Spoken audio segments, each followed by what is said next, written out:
자, 오늘 데살로니가 전후서 이제 우리 세 번째 시간은 재림에 관한 경륜적인 순서입니다. 예.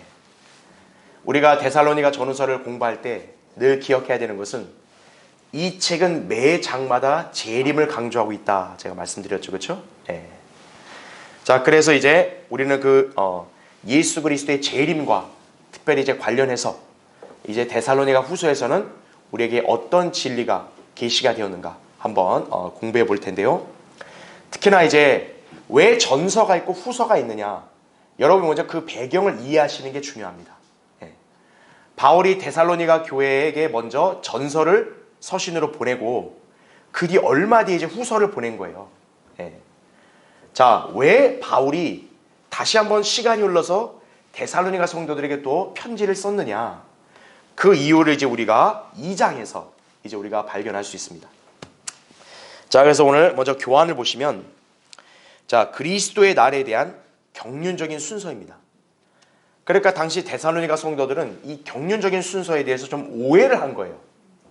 왜 오해했냐면, 누군가가 이렇게 바울을 이렇게 자칭을 해가지고 이렇게 데살로니가 성도들을 혼란스럽게 하는 편지를 보낸 거예요. 즉, 휴거와 재림을 이렇게 뒤섞어서 엉망으로 만든 그러한 편지를 보내다 보니까 데살로니가 성도들이 그걸 보면서 혼란에 빠진 거예요. 그러니까 그들을 바로잡기 위해서 바로 이 후서를 기록해서 그들에게 보낸 거다, 이거죠. 예. 그래서 우리는 그리스도의 날이 이렇게 앞으로 펼쳐질 때 하나님께서 경륜적으로 어떤 순서에 따라서 이것이 일어나도록 하시는가, 이제 우리가 그거를 보는 거예요. 자, 교환을 보면 데살로니가인들이 바울로부터 서신을 받은 이후에 어떤 문제가 발생을 했다, 이거죠. 누군가가 마치 자기가 바울인 양 그들에게 편지를 썼는데 바울이 말했던 휴거가 벌써 이루어졌고 그들은 휴거를 놓친 것이라고 말했기 때문이다라는 얘기죠. 예. 그러니까 이미 주의 날은 시작이 됐고 너희들은 이 땅에 그대로 있지? 이미 휴거 끝났다. 누가 이런 식으로 장난질을 한 거예요. 자, 그래서 밑줄 친 거 보세요. 이에 바울은 그들의 오해를 바로잡기 위해서 재림과 연관된 경륜적인 진리를 자세히 설명해 준다라는 얘기죠. 그래서 우리가 지난 시간에 공부했던 데살로니가서 1장에서는 주님이 능력의 천사들, 성도들과 함께 오시는 건 이 땅에 오는 거라 그랬죠. 왜 오신다 그랬어요? 믿지 않는 자들, 하나님을 대적한 자들을 이렇게 심판하게 오신다 그랬죠. 그게 지상재림의 성격이었다고요. 예. 그래서 제가 말씀드린 게 뭐였어요? 그 지상재림은 성도들을 데리러 오는 게 아니라 이미 성도들과 같이 하늘에 있으니까 내려오는 거라 그랬죠. 그래서 우리가 그 경륜적인 순서를 잘 유념해야 된다 그랬어요. 그래서 바울이 그걸 강조한 이유가 그거예요. 왜냐하면 누군가가 이 데살로니가 성도들을 이렇게 속인 거예요. 예. 자, 그래서 바울이 여기 2장에서는 이제 어떤 진리를 이렇게 언급을 하느냐, 휴거는 아직 이루어지지 않았다는 거죠. 왜 휴거가 아직 이루어지지 않았는가? 이제 우리가 뒤에 볼 3절에 먼저 뭐가 선행이 돼야 되냐면 배교가 있어야 된다는 얘기예요. 배교가. 예. 자, 그 다음에는 재림은 왜 아직 이루어지지 않았는가? 그 이유를 바울은 멸망의 아들, 즉 적그리스도가 아직 나타나지 않았다는 점, 이거를 근거로 해서 지금 데살로니가 성도들에게 지금 휴거 아직 일어나는 게 아니다, 아직 주의 날이 여기서 지금 실현된 거 아니다, 그거를 이제 강조해 주는 거예요. 예. 그러니까 우리도 여기서 배울 수 있는 게 뭡니까? 재림이 일어나기 전에는 일단 두 가지가 먼저 선행이 돼야 된다. 즉 일단 교회들이 총체적인 배교가 일어나야 되고, 그 다음에는 재림 직전에는 멸망의 아들, 즉 적그리스도의 활동이 먼저 있어야 되는 거예요. 그러니까 그 두 가지가 일어나지 않았다. 그러면 이 땅의 재림은 아직 일어난 게 아니다라는 점을 우리는 여기서 볼 수 있다는 얘기죠. 예. 자, 특히나 이제 바울은 그 재림과 연관해서 그리스도의 날이라는 용어를 썼어요. 왜냐? 이거는 지금 믿지 않는 사람들을 대상으로 지금 이걸 설명하는 게 아니라 우리 그리스도인들을 대상으로 지금 재림에 관한 진리들을 설명해 주는 거니까 우리에게 적합한 용어는 그리스도의 날이라고 제가 말씀드렸죠. 그렇죠? 예. 그러니까 여러분, 이 그리스도의 날이라는 용어의 개념을 잘 알고 있어야 되는 거예요. 교회가 휴거되는 것 그 한 사건만 얘기하는 게 아니라 그리스도의 심판석, 어린 양의 혼인식, 이 땅의 주님과 함께 지상에 내려오는 재림까지를 아우른다. 여러분이 그것을 잘 기억을 하고 있어야 합니다. 그렇죠? 자, 우리가 그 개념을 지니고 한번 우리가 보겠습니다. 자, 거기 2장 1절부터 2절 먼저 보세요. 형제들아, 우리 주 예수 그리스도의 오심과 이렇게 나오죠. 이건 재림 아니겠어요, 그렇죠? 근데 잘 보세요. 거기에 우리 성경에는 콤마가 찍혀 있죠. 성령님께서는 딱 구분하는 거예요. 그 앞에라고 나오죠. 그 앞에. 그러니까 여러분 여기서 벌써 순서를 아는 거예요. 아, 예수 그리스도가 오시는 거 그 앞에, 그러니까 그 이전에 어떤 일이 있느냐 보세요. 우리가 함께 뭐라 그래요? 모이는 일에 관하여 이렇게 나오죠. 자, 여러분 벌써 여기서 딱 순서를 하나 잡은 거예요. 아, 예수 그리스도가 이 땅에 오시기 전에 먼저 뭐가 있다? 우리 그리스도인들이 먼저 모여야 된다는 거죠. 즉 그리스도인들이 먼저 하늘로 들림을 받아야 된다는 얘기예요. 네.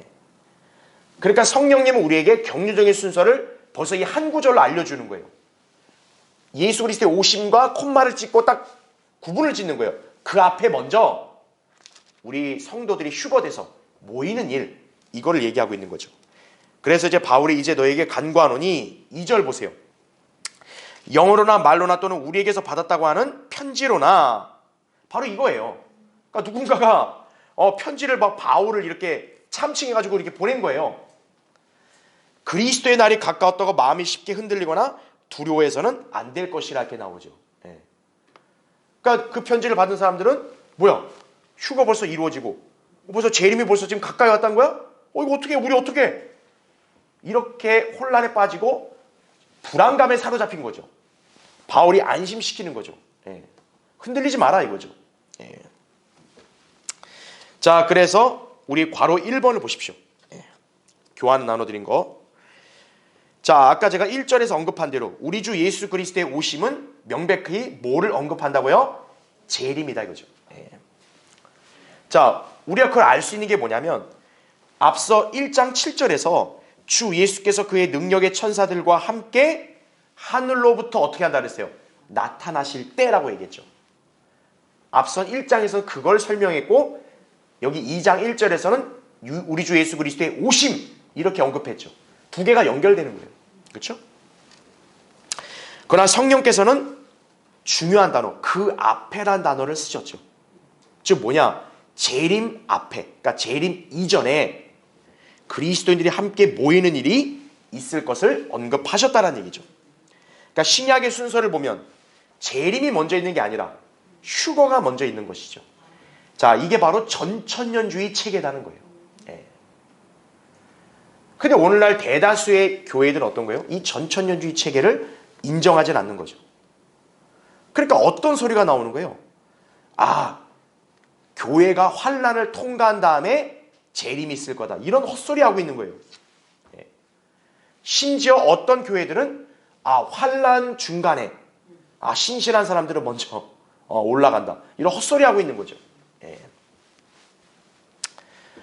그래서 뭐 후천년주의, 무천년주의, 뭐 역사적인 전천년주의 이런 별별 그런 이론들이 다 나온 거예요. 바로 여기 2장 1절 이거 자체도 이 사람들은 올바른 해석을 못한 거죠. 그렇죠? 자, 괄호 2번 보십시오. 시기적으로 볼 때 교회의 휴거가 있은 이후에 자, 이 지상에는 이제 전무후무한 대환란이 시작이 될 것이라는 얘기죠. 예. 마태복음 24장 21절, 다니엘 12장 1절에 나오죠. 분명히 예수님은 이스라엘 민족을 이렇게 대상으로 해서 너희들은 이제 앞으로 인류 역사에서 이전에도 없었고 앞으로도 없을 그런 고난을 당하게 될 거다. 그게 대환란이란 말이에요. 그렇죠? 그러니까 지상에 남아있는 이스라엘 민족은 대환란에 들어가야 되는 거예요. 그렇죠? 자, 그러면 교회는 어떤가 이거예요. 교회는 대다수의 교회들은 교회도 대환란을 통과해야 된다. 이런 소리 하는데 대환란은 분명히 딱 이렇게 하나님께서 딱 정하신 거예요. 그거는 이스라엘 민족을 위한 고난의 때라고 정한 거예요. 그렇죠? 그러니까 그건 교회를 위한 게 아니라는 거죠. 그럼 교회는 대환란에 들어갈 이유가 없는 거예요. 그래서 그 사이 어떤 거예요? 교회는 이 땅에 대환란이 펼쳐지기 전에 먼저 이 땅을 떠나야 되는 거예요. 그래서 휴거가 먼저 있는 거란 얘기죠. 자, 그러면 지상에는 7년간의 어떤 환란이 있다. 그렇게 봤을 때는 하늘에서는 그럼 7년간에 무슨 일이 있을까요? 교회가 심판을 받는 거죠. 그게 바로 그리스도의 심판석이라는 거죠. 그렇죠? 자, 그럼 이제 그리스도의 심판석을 거치고 나면 제가 이제 지난주에 설명드렸죠. 교회가 이제 딱 정결하게 되니까 이제는 딱 결혼식에 갈 신부의 형태가 갖춰지는 거죠. 그래서 이제 어린 양의 혼인식이 하늘에서는 치러지게 될 것이라는 얘기죠. 예. 그게 바로 지상의 7년 환란이 펼쳐질 동안 동시에 하늘에서는 두 가지의 사건이 있을 거다. 제가 말씀드린 거죠. 자, 그럼 이제 괄호 3번 보세요. 그러다 보니 지상에 있는 민족들과 하늘에 있는 교회에게는 이 동일한 기간 동안의 날이 서로 다르게 적용이 되는 것이라는 얘기죠. 분명히 시기는 똑같아요. 근데 성격은 완전히 다른 거죠. 지상에 남아있는 사람들은 대환란의 심판을 당해야 되는 거지만 우리는 어떤 거예요? 하늘에서 이미 예수 그리스도와 함께 혼인을 치를 그걸 준비를 하고 있는 거죠. 그렇죠? 그래서 똑같은 기간이어도 어때요? 성경에서는 용어를 달리 쓰는 거예요. 구원받지 않은 민족들에게는 대환란인 거예요. 그러면서 동시에 뭡니까? 대환란 때는 지상에서 누가 활동하는 거예요? 적그리스도가 활동하는 거죠. 그래서 우리는 신학적으로 보면 적그리스도의 날이라고 그렇게 용어를 쓸 수 있는 거예요. 그런데 우리는 아니죠. 우리는 적그리스도와 무관하다고요. 우리는 오히려 예수 그리스도와 같이 있다고요. 그래서 하늘에 있는 그리스도인들에게는 그리스도의 날이란 말을 쓰는 거예요. 예. 그러니까 이 차이도 구분을 못하는 거예요, 교회들은. 그렇죠? 예. 그래서 바울이 여기서는 어떤 거예요? 재림, 주의 날, 이것을 우리에게는 그리스도의 날이라고 쓰는 거예요. 그래서 예. 반면에 유대인에게는 그리스도의 날이 어울리지 않아요. 그들은 그리스도의 날이 아니에요. 그들은 적그리스도의 날인 거죠. 대환란인 거죠. 그렇죠? 자, 그래서 괄호 4번 보세요. 제가 방금 이제 여러분에게 설명드린 내용을 여기 요약해놨는데 바로 신학자들이 문제예요. 신학자들. 소위 신학을 했다는 사람들은 여기 2장의 본문을 갖다가 이건 대환란 때 지금 적그리스도 얘기하고 있지 않냐? 그러니까 여기 그리스도의 날이라는 용어는 어울리지 않는다. 그래서 주의 날로 바꿔야 된다. 이렇게 헛소리하고 있는 거예요. 네. 그러면 안 된다는 거죠. 왜? 데살로니가후서는 바울이 이방인들, 믿지 않는 사람들을 위해 쓴 게 아니에요. 이건 지금 그리스도인들을 겨냥해 쓴 거기 때문에 그리스도인들에게 있어서는 그날은 그리스도의 날인 거지 주의 날이 아니라고요. 그래서 다음 페이지 보십시오. 특히나 다음 페이지의 메인 위에 보면 이전 1장 10절의 근거에서 그리스도의 날에 대해 언급하고 있는 그날이 있죠. 그날. 우리가 아까 우리 지난 시간에도 공부했다시피 1장 10절에 보면 그날에 주께서 오시면 이런 말을 하고 있어요. 그렇죠? 자, 1장에서는 그날, 2장에서는 그리스도의 날 이렇게 성령님이 용어를 바꿨었죠. 그게 왜 그러냐면은 우리로 하여금 그리스도의 날이 기간이 얼마큼 되는지를 알려주는 거예요. 자, 방금 제가 그리스도의 날은 우리 그리스도인들의 입장에서 볼 때는 하늘에서 7년간 그리스도의 심판석, 어린 양의 혼인식 이게 있다 말씀드렸죠.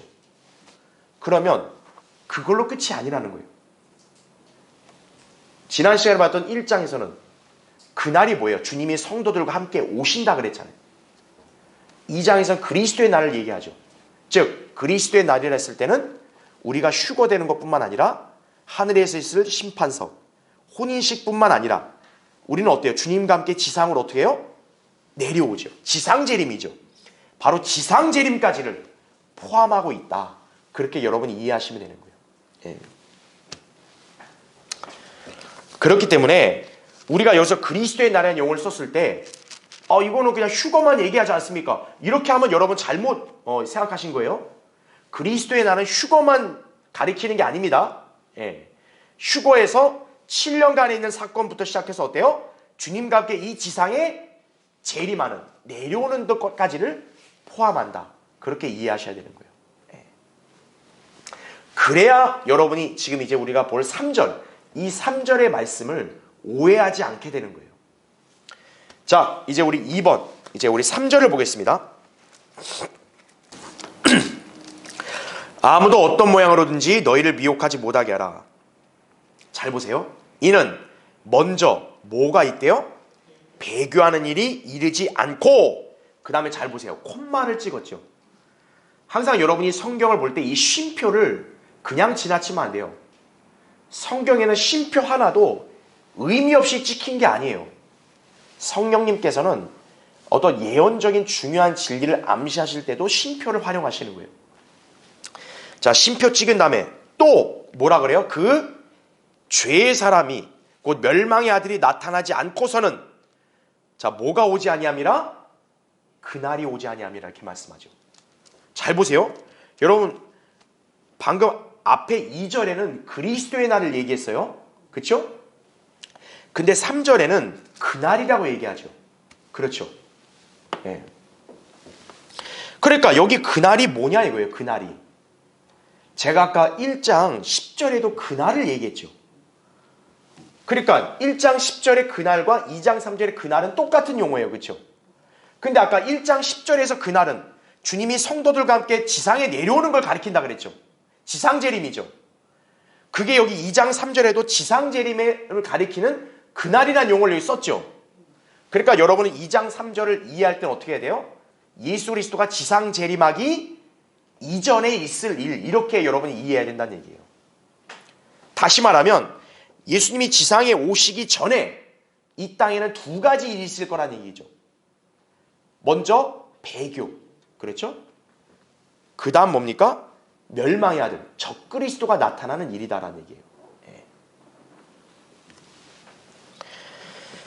그래서 이 구절에서도 경륜적인 순서를 우리가 제대로 구분해야 된다. 그래서 제가 나눠드린 교환에 거기 괄호 1번을 보십시오. 2번 밑에 괄호 1번. 여기서 그날은 그리스도의 날을 가리킨다 이거죠. 그렇죠? 예. 근데 제가 아까 얘기했죠. 그리스도의 나라면 휴거만 생각하면 안 된다 그랬어요. 만약 여러분이 휴거만 생각한다 그러면 여기 3절을 잘못 해석할 수 있는 거예요. 예. 성령님께서는 하필이면 3절을 그리스도의 날이라는 용어로 쓰지 않고 1장 10절의 지상재림을 가리킨 그날을 여기다 쓴 거예요. 바로 왜 그러냐면 성령님은 우리에게 뭘 가르쳐 주냐? 그리스도의 날은 휴거만 지칭하는 게 아니라 지상재림까지도 지칭한다라는 걸 우리에게 알려주는 거예요. 예. 그러니까 여기 3절에서 지금 언급한 게 뭐예요? 배교, 그 다음에 적그리스도의 출현이 있죠. 그게 언제 전에 있다는 얘기예요? 지상재림 전에 있다. 이걸 얘기하는 거예요. 예. 자, 여러분 이제 그 점을 먼저 딱 개념을 잡으시고 이제 이 교환을 보시면 되는 거예요. 그래서 이제 괄호 1번은 뭐냐면 여기 배교라 했을 때는 성도 개개인이 배교하는 걸 가리키는 게 아닙니다. 지금 현재 교회 시대죠. 교회 시대에 교회들의 총체적인 배교를 가리키는 거예요. 예. 사실 그리스도인 개개인의 일탈은 초대교회 시대에 다 있었던 거예요. 그렇죠? 예. 현재 우리가 사는 시대만 있는 게 아니에요. 바울 때도 데마가 세상으로 갔잖아요. 자기 동역자인 배교했단 말이에요. 그러니까 개개인의 배교는 매 시대마다 있는 거예요. 그럼 여기서 배교는 뭐냐면 바로 교회 시대 끝에 있을 대다수의 교회들의 전체적인 배교를 말한다는 얘기죠. 그렇죠? 자, 그렇게 되면 어떤 거예요? 우리는 이제 곧 재림이 가까웠구나. 그걸 여러분이 직감하시면 된다는 얘기죠. 네. 예수님이 언제 오시냐? 궁금하잖아요, 다. 근데 우리에게는 딱 정확한 시간을 계시해 주진 않았어요. 근데 우리는 감을 잡을 수 있는 거예요. 그 중에 여기 나온 거예요. 첫 번째 뭐예요? 배교다, 배교. 우리가 잘 알고 있는 교회들이 거의 다 배교하더라 이거예요. 네. 지금 이 땅에 제대로 된 교회들이 거의 없다 이거예요. 그럼 여러분은 딱 감을 잡으시면 되는 거예요. 재림이 가까웠구나. 그렇게 생각하시면 된다는 얘기죠. 그렇죠? 휴거도 마찬가지예요. 네. 왜냐? 재림 이전에 휴거가 있는 거니까. 그렇죠? 네. 자, 괄호 2번 보세요. 그런데 곧바로 그 죄의 사람, 곧 멸망의 아들의 출현이 있기 전에도 그날이 오지 않았다고 언급을 합니다. 그렇죠? 그래서 제가 이거를 휴거라고 단정 지으면 안 된다는 이유가 이거예요. 만약에 여기 3절에 그날을 휴거라고 딱 여러분이 못을 박아버리면 어떻게 오해할 수 있냐? 그러면 적그리스도 있잖아요? 적그리스도가 뭡니까? 휴거 이전에 나타나야 된다. 이렇게 오해할 수도 있는 거예요. 예. 그래서 제가 여기 3절을 왜 성령님은 그리스도의 날이나 이거 용어를 쓰지 않고 그날, 지상재림을 1장에서 가리켰던 그날이라는 용어를 왜 하필 여기 썼냐? 바로 그리스도의 날이 지상재림까지도 포함한다는 점과 그리고 여기 3절에서 두 가지 일들이 선행되는 것, 이거는 지상재림 전에 있을 일이다. 이걸 우리에게 알려주는 거예요. 예. 그래서 괄호 3번 보세요. 다시 말해 주 예수 그리스도의 재림이 있으려면 우선 교회의 총체적인 배교라는 징조가 나타나야 한다는 이거죠. 또 교회가 휴거된 이후에 죄의 사람 곧 멸망의 아들이 활동하는 날이 있어야 한다는 얘기죠. 예. 우리가 분명히 알 수 있는 게 뭡니까? 적그리스도가 지상에 본격적인 활동을 할 때는 대환란 때란 말이에요. 근데 교회는 대환란 때 있어요, 없어요? 지상에? 없다고요. 우리는 적그리스도가 지상에서 본격적으로 활동하는 것을 눈으로 볼 수 없다고요. 경륜적 순서로 그 전에 휴거가 이미 있는 거예요. 예. 근데 여기 3절에서 그날은 뭐라 그랬어요? 멸망의 아들이 나타나고 난 다음에 온다 그랬잖아요. 그래서 이 날은 휴거가 되면 안 된다는 얘기예요. 예. 지상재림이 된다는 얘기죠.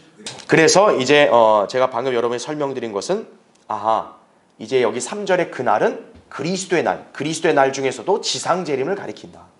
그러니까 예수님이 이 땅에 오시기 전에는 이 두 가지가 먼저 지상에서 펼쳐져야 된다. 그 점을 여러분이 기억하시면 되는 거예요. 그렇죠? 그러니까 분명한 건 뭡니까? 교회가 대환란을 통과할 일은 더더욱 없다는 얘기예요. 그건 확실한 거예요. 그렇죠? 예. 자, 그래서 이제 우리 괄호 3번을 보면요. 그래서 밑줄 친 거. 이 때문에 우리는 여기 그리스도의 날을 지칭하는 그날을 올바로 이해해야 한다 이거죠.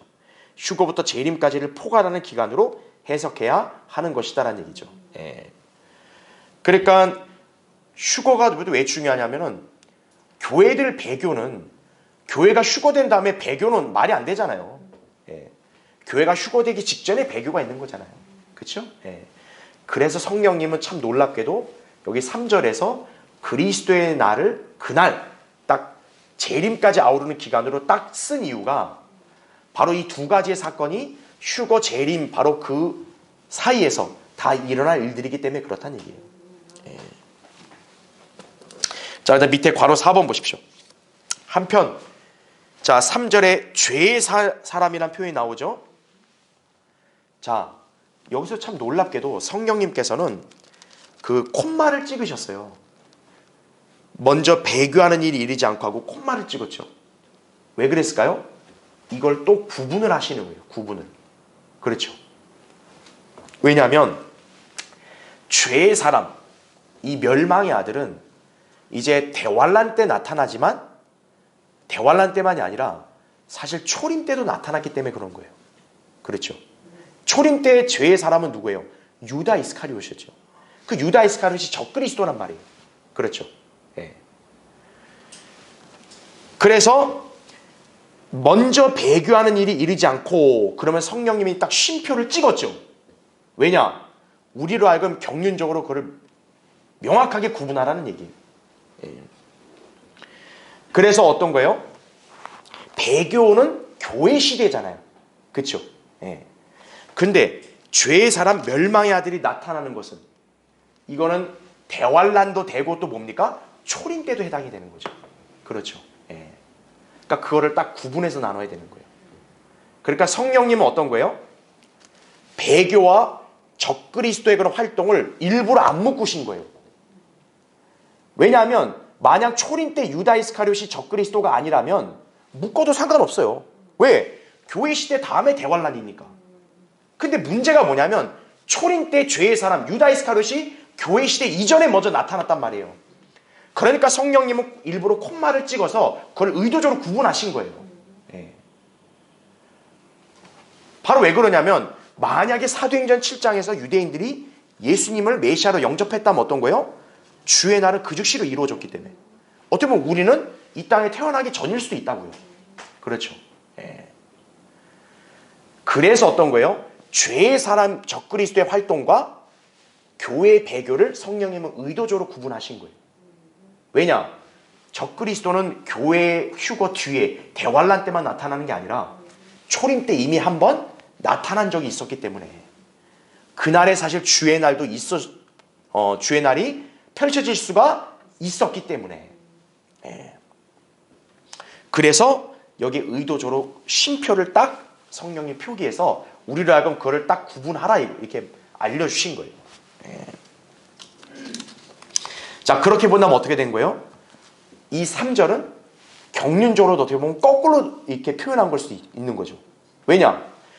여기 죄의 사람 멸망의 아들은 초림 때 유다 이스카리ot이라만 적용을 한다면 교회의 배교보다 초림이 앞서 있는 사건 아니에요. 그렇죠? 근데 어떤 거예요? 성경은 그게 역순으로 지금 표현되어 있는 거죠. 그러니까 여러분이 알아야 될 게 뭡니까? 성경은 항상 뭐든지 시간적 순서대로 기록된 게 아니라는 점 아셔야 돼요. 때로는 성경의 예언이 어떤 거예요? 시대적으로는 거꾸로 이렇게 언급되는 경우도 있다라는 사실이죠. 그래서 제가 이 교환에다 표기해 놓은 게 뭐냐면 그래서 만약에 3절에 이 죄의 사람 이걸 유다 이스카리ot에 적용시키면 어떻게 되는 거예요? 교회의 배교와 죄의 사람 이 콤마 사이에는 1900년의 시간적 간격이 생기는 거죠. 그렇죠? 왜냐 교회의 배교는 2000년 거의 끝나기 직전에 있는 거니까. 그렇죠? 그걸 제가 설명드린 거예요. 자, 이러한 경우가 시편 89편에도 한번 나온 적이 있다는 거죠. 시편 89편도 보면은 앞에는 재림과 천년왕국 얘기했다가 뒤에는 예수님의 십자가를 얘기한다고요. 그래서 뭡니까? 성령님은 때로는 초림과 재림의 순서를 뒤바꿔서 기록하신 경우도 있다는 얘기예요. 그건 제가 예전에 한번 설명 많이 드렸으니까 너무 많이 설명드리면 시간이 없어서 넘어가겠습니다. 자, 어찌됐건 여러분들이 이제 그 개념만 잘 이해하시면 된다는 얘기예요. 중요한 건 뭡니까? 주의 날, 즉 예수 그리스도가 이 땅에 오시는 그 사건이 있으려면 반드시 두 가지가 먼저 있어야 된다는 얘기죠. 배교와 적그리스도의 활동. 이걸 이제 얘기하고 있다. 그렇게 이해하시면 돼요. 자, 이제 뭐 적그리스도에 관한 내용은 제가 예전에 다 강의했으니까 이제 3번, 여러분 이제 8절을 보겠습니다. 자, 이제 8절에서는 그리고 나서 누가 나타난다 그래요? 악한 자가 나타나는 이 악한 자가 바로 대환란 때 적그리스도겠죠. 그렇죠? 자, 주께서 그를 자기 입에서 나오는 영으로 어떻게 한다? 소멸하시고 잘 보세요. 그의 찬란한 뭐라 그래요? 오심으로 제거하시리라. 그분의 찬란한 오심이 뭐예요? 지상 재림을 가리키는 거죠. 그러니까 적그리스도가 이제 활동하고 나면 예수 그리스도가 지상에 오셔서 어떤 거예요? 그 자를 진멸하실 것이다. 그걸 말씀하는 거죠. 자, 밑에 괄호 1번 보세요. 교환에 사도 바울은 적그리스도를 뭐라고 불렀어요? 불법의 신비라 불렀습니다. 여기 5절에 보면 그렇죠? 예수 그리스도께서 육신으로 나타나신 하나님이시란 진리를 뭐라고 표현합니까? 경건의 신비라고 얘기하죠. 디모데전서 3장 16절에 하나님이 육신으로 나타난 게 경건의 신비. 자, 사탄은 그걸 모방하는 거죠. 그래서 영인 사탄이 어떤 거예요? 인간으로 육화해서 이 땅에 나타나는 게 적그리스도죠. 그걸 뭐라고 표현한 거예요? 불법의 신비다 이거죠. 자, 다음 페이지 보세요. 3페이지에 메뉴에 괄호 2번. 물론 불법의 신비는 바울의 때에 이미 활동하고 있었다고 바울이 얘기합니다. 자, 이게 무슨 말이냐면 이 불법의 신비라는 건 사탄이 인간으로 육화되는 거잖아요. 그게 대환란 때 적그리스도만 해당되는 게 아니라는 거예요. 바울이 있던 그 당시에도 어떤 거예요? 사탄이 인간으로 육화해서 나타나는 경우가 있었다는 얘기죠. 사실은 유다 이스카리ot도 어때요? 마귀잖아요. 그렇죠? 인간으로 육화돼서 나타난 거잖아요. 그러니까 불법의 신비라고요. 그렇죠? 그럼 바울의 때는 역사적으로 누구냐? 로마 황제들이었다는 얘기죠. 왜냐하면 로마 황제들은 자기들을 하나님으로 그렇게 이렇게 신성화시키니까. 그렇죠. 교회 시대는 또 누가 있겠어요? 로마 카톨릭의 교황들이 그랬겠죠. 그렇죠? 예. 자, 이들은 모두 장차 올 적그리스도의 예표가 된다는 얘기죠. 예. 자, 그럼 이제 미래에는 어떻겠어요? 어떤 교황이 등장을 하겠죠. 이 자가 이제 예루살렘에 들어가서 멸망의 아들이 될 것이다라는 얘기죠. 그래서 그는 성전에 앉아서 하나님처럼 행세하며 자칭 메시아가 될 것이라는 얘기죠. 그게 4절에 나온 말씀인 거죠. 예. 자, 그럼 이제 바로 3번. 그때는 언제인가? 아마도 대환란 중반에 교황들 가운데 한 사람이 암살되었다가 멸망의 아들로 부활하게 될 것이다라는 얘기죠. 예. 우리가 그것을 이렇게 짐작할 수 있는 게 뭐냐면 거기 6절 7절 보세요. 거기 2장 6절 7절에 이제 너희는 무엇이 막고 있는지를 아나니 이는 그가 자기 때에 나타나려는 것이라. 불법의 신비가 이미 활동하고 있나니 현재는 막는 자가 있어 막을 것이라 이렇게 나오죠. 예. 근데 그가 언제까지만 막는 거예요? 그 길에서 옮겨질 때까지만 그러하리라. 예. 그러니까 죄의 사람이 불법의 신비가 활동을 하는데 그 자가 실제 적그리스도는 아니라는 거죠. 근데 그 자가 언제 멸망의 아들이 되냐? 옮겨지는 때가 있다는 거죠. 바로 이건 뭐냐면 교황들 가운데 어떤 한 사람이 암살당하고 난 다음에 다시 기적적으로 살아나는 거죠. 마치 예수님이 부활했던 것, 이 기적을 모방하듯이. 예. 그래서 계시록 13장에 보면 적그리스도가 치명적인 상처로 죽은 것 같았는데 살아났다고 말이 나와요. 그게 바로 이 구절과 연관해서 우리가 생각해 보면은 소위 이제 죄의 사람이라 일컬어지는 교황 중에 한 사람이 어떤 일로 뭔가 암살당하든 죽게 된 일이 벌어지는 거예요. 근데 기적적으로 어떤 거예요? 살아나는 거죠. 살아날 때 바로 어떻게 되는 거예요? 그 자가 이제 진정한 멸망의 아들, 적그리스도가 된다는 얘기죠. 예. 그래서 이 자가 이제 소명이 뭐냐?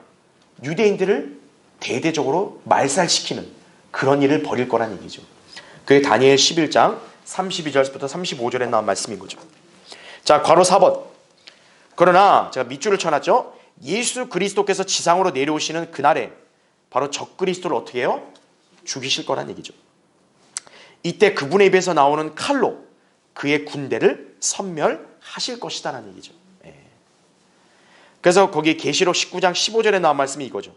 그의 입에서는 예리한 뭐가 나와요? 칼이 나와서 그것으로 민족들을 칠 것이요 더 철장으로 그들을 다스릴 것이며 그는 전능하신 하나님의 맹렬한 진노의 포도즙들을 밟으실 것이라 이렇게 나온다 이거죠. 그렇죠? 예. 자, 괄호 5번. 자, 이에 대해 바울은 그분의 입에서 나오는 영이 그를 소멸할 것이라고 여기 8절에 그렇게 나오죠. 그러니까 우리가 딱 연상해야 될 게 뭐냐면 예수님이 재림하셔요. 적그리스도 군대를 섬멸하실 때 그분의 입에서 나와서 뭔가 그들을 쳐 죽인다는 거죠. 여기서는 영이라 그랬는데 아까 우리 읽었던 계시록 19장에서는 그분의 입에서 뭐가 나온대요? 예리한 칼이 나온다는 거죠. 그러니까 우리는 그 정체를 아는 거예요. 여기서 영은 칼이다 이거죠. 자, 성경에서 칼은 뭐를 의미합니까? 하나님의 말씀을 의미하죠.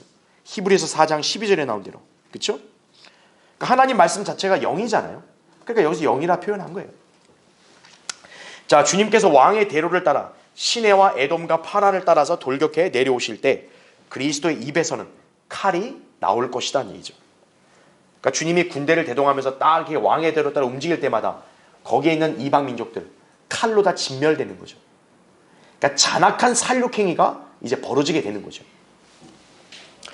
자, 괄호 6번. 예수님께서는 엘리야가 건넜고 그분께서 친히 침례를 받으셨던 요단강을 지나서 이제 올리브산을 가로질러 동쪽 문으로 들어가실 것이다 이거죠. 그래서 에스겔 44장에 예루살렘의 동편의 문, 이건 이제 왕의 문이에요. 거기는 오직 왕만 통과할 수 있다 이거죠. 현재는 그게 지금 콘크리트 벽으로 다 막혀 있어요. 왜 그럴까요? 하나님께서 어느 누구도 감히 거기를 지나갈 생각하지 마라 그러시는 거예요. 예루살렘에 들어갈 왕은 오직 한 분이에요. 예수 그리스도 뿐이에요. 누구도 그 동문은 지금 못 들어가는 거예요. 콘크리트 벽으로 딱 막혀있다 이거죠. 그럼 예수님 못 들어갈까요? 아이고 벽이 막혔네. 바로 통과에 들어가시는 거죠. 그렇죠? 예.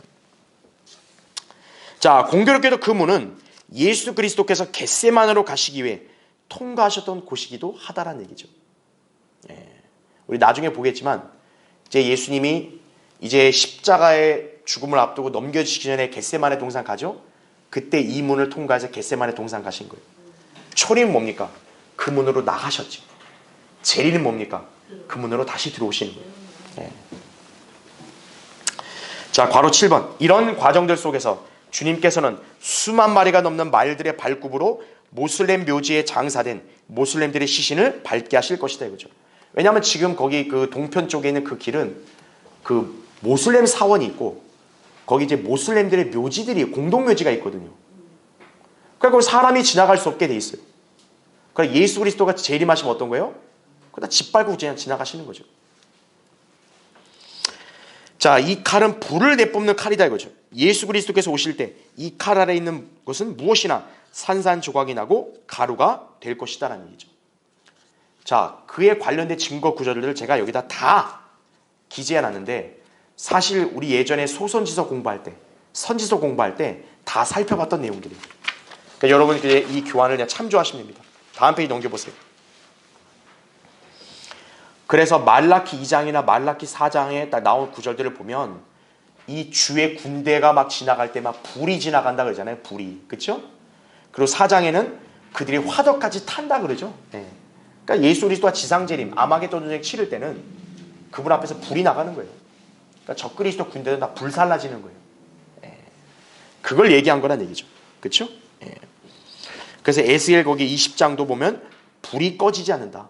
불이 다 태운다. 이렇게 나오고 이사야 9장 5절에도 용사의 모든 싸움이 혼란스러운 소리와 피 묻은 의복과 함께 있으나 이것은 타는 것과 불의 연료와 함께 있을 것이라. 불의 연료란 말 하잖아요. 왜 불이라는 단어가 많이 나오냐 이거예요. 바로 주님의 군대는 지나갈 때마다 불이 나오는 거예요. 여러분 화염 방사기 막 쏘면 그 진짜 다 불살라지는 거잖아요. 마치 그런 효과인 거예요. 자, 나머지 구절 참조하시면 됩니다. 자, 이제 결론적으로 맨 밑에 보면 데살로니가 전후서 각 거듭난 성도들에게 중요한 진리를 가르치는 책이라는 사실이죠. 그 진리는 영적인 경험이나 성수도에 상관없이 구원받은 사람은 누구나 반드시 알고 믿어야 하는 것이다 이거죠. 이게 좀 어려운 감이 없지 않아 있지만 중요한 것은 여러분은 여기에 기록되어 있는 예언을 문자 그대로 이해하고 믿을 수 있어야 하는 얘기예요. 예수 그리스도의 재림, 교회의 휴거, 이 진리는 그 사람의 교회를 오래 다녀서야만 배우는 거란 이런 게 아니라는 거예요. 누구나 구원받은 사람이면 반드시 알고 확신해야 되는 약속이라는 점을 우리가 기억해야 되는 얘기죠. 바울은 그것을 그리스도의 날이라고 우리에게 가르쳐 주는 것이에요. 그래서 데살로니가 전후서는 모든 그리스도인들이 다 읽고 공부해야 되는 책이다. 그걸 여러분이 기억하시면 됩니다.